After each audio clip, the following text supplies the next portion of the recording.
Informasi lainnya, Saudara Ketua Umum Badan Pemenangan Mu'allim Dekfad, Kamarudin Abu Bakar atau Abu Razak bertemu dengan Konsulat Jenderal Jepang Wilayah Medan, Takonai Susumu dan Forunobu Koichi untuk membahas rencana jalinan kerjasama antara Jepang dan Aceh. Bentuk kerjasama yang dibahas diantaranya soal penyerapan tenaga kerja Aceh dan pengembangan sektor perikanan. Konsulat Jenderal Jepang Wilayah Medan bertemu dengan Kamarudin Abu Bakar atau Abu Razak di salah satu rumah makan di Banda Aceh. Takonai Susumu dan Forunobu Koichi membicarakan persoalan kerjasama dengan Aceh. Dalam pertemuan itu, kedua konjen Jepang itu menawarkan jalinan kerjasama antara Jepang dan Aceh dalam berbagai bidang seperti penyerapan tenaga kerja Aceh yang bisa dikirimkan ke Jepang untuk bekerja maupun program magang di sana. Membangun pelabuhan perikanan di Sabang untuk memperkuat kegiatan ekspor tuna ke Jepang, serta membangun perusahaan tenaga listrik air di Takengon, Aceh Tengah yang rencananya akan rampung tahun depan. Dan nanti ada beberapa, pertama untuk penularan tenaga kerja kita masih banyak dibutuhkan ke Jepang, termasuk perawat dan tenaga kerja.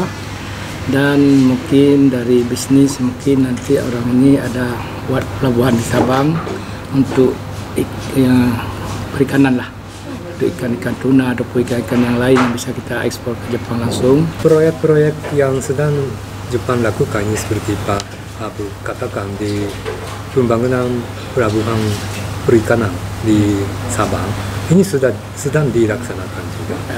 Selain itu juga ada proyek pembangkit listrik tenaga air di Takengon juga sedang dibangun. Mungkin saya kira mudah-mudahan tahun depan sudah selesai juga.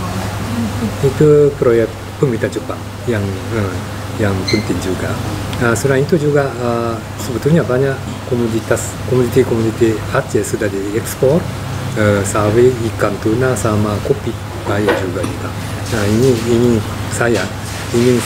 saya tingkatkan jumlah ekspor ke Jepang dari Aceh juga.